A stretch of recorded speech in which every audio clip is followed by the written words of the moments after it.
सुंदरी सुंदरी तुझं नाव काय आहे, तुझं गाव काय आहे ग? अरे सुंदरी सुंदरी तुझं नाव काय आहे, तुझं गाव काय आहे ग?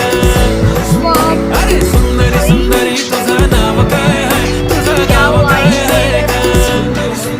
ती ओजी एकदम फाईन आहे आणि थोडीशी डिवाइन आहे, कशी लाजते बघून आईना आणि चेहऱ्यावरती शाईन आहे. खानदानी ग्रॅटिट्यूड ॲटिट्यूड ॲटिट्यूड पुरा एशियाला चौथं केलं स्टाईल केलं. तिच्या समोर फिक्क गोल्ड आहे, बोलायला पक्की बोल्ड आहे, खरंच खूपच सुंदर